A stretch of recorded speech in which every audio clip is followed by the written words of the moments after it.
We'll continue from where Larry Lassis stopped, but this time in-house data and information analyst Babajide Ogunso.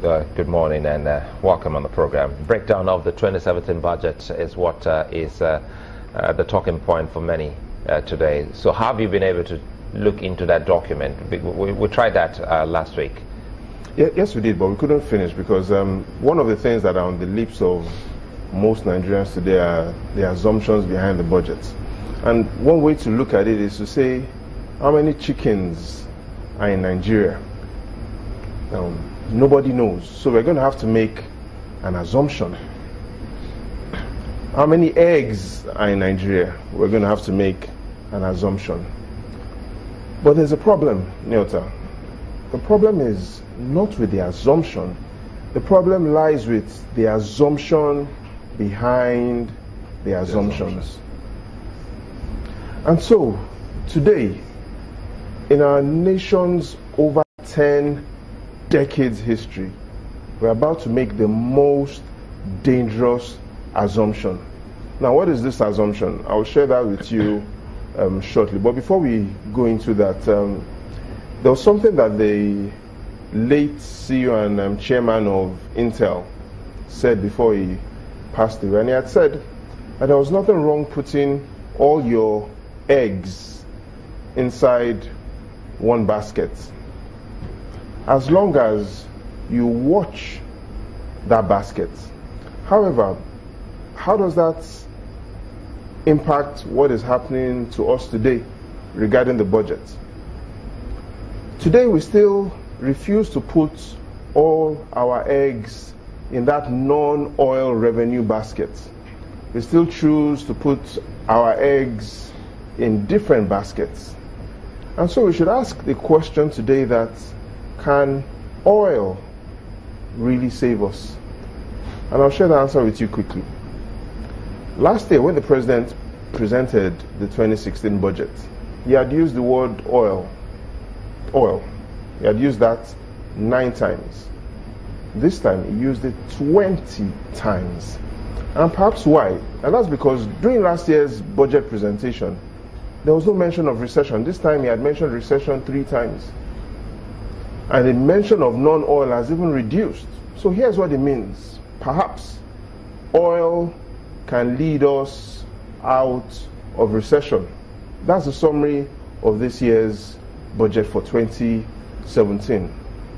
So let's take that assumption that perhaps we shouldn't put all our eggs in this non-oil revenue basket and we should put a bit in the oil revenue basket. So let's investigate how much we really can earn from oil. To make it easy, let's look at 3 economies: Kuwait, Saudi Arabia, and of course, Nigeria. Kuwait currently, with its population of 2.7 million people, exports on an average 2.5 million barrels of oil every day. In simple terms, here's what it means. Kuwait exports 158 liters of oil every day. That's daily. Daily.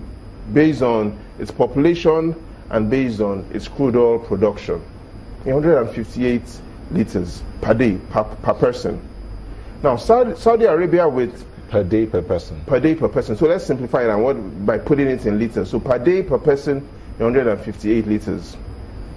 Per day per person for Saudi Arabia is 56 liters. Per day per person in our nation is only 2 liters.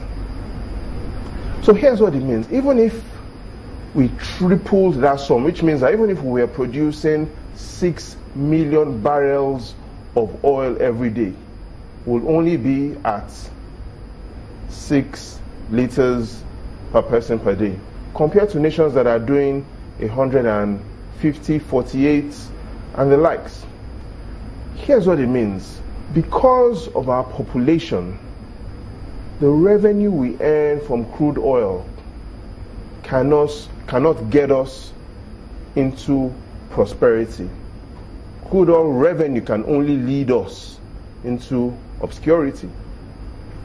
the revenues we earn, whatever the price or whatever the quantity, will not be sufficient to take care of not just this generation. We'll never be able to take care of the generation unborn. So crude oil will never get us out of the problems that we are in today, or the problems that we may get ourselves in the days ahead.